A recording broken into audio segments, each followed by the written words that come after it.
In Western capitals, universal condemnation of the crackdown in Ukraine. The French President and the German Chancellor spoke at a joint news conference. Des actes inqualifiables.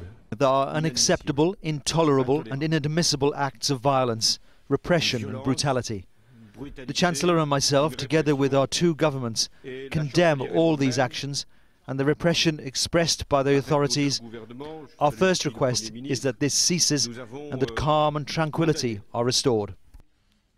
We sympathise with all the victims of violence there, and we appeal that there be political dialogue again. Only political dialogue can bring progress. Also speaking in Paris, the US Secretary of State John Kerry, who directed his comments to one man. President Yanukovych has the opportunity to make a choice. A choice is between protecting the people that he serves, all of the people, and a choice for compromise and dialogue versus violence and mayhem.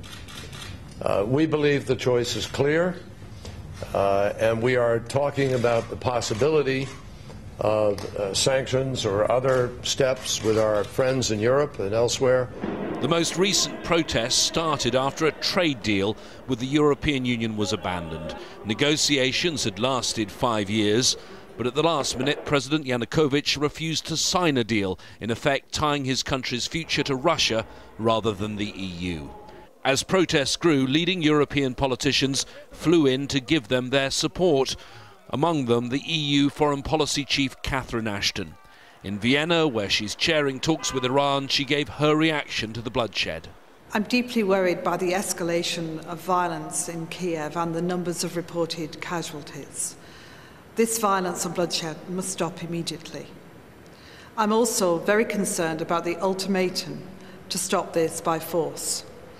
I call upon President Yanukovych, the government, together with the leaders of the opposition, to find an immediate way out of this deepening crisis. In Moscow, European leaders were being blamed for the violence. The Russian Foreign Ministry issued a statement saying, "What is happening is a direct result of the conniving policies of Western politicians and European bodies." Only a few months ago, the European Union was close to a trade deal with Ukraine. Now it seems likely to impose sanctions on the country. That seems the only option when European foreign ministers meet in crisis session in Brussels on Thursday. James Bayes, Al Jazeera, Vienna.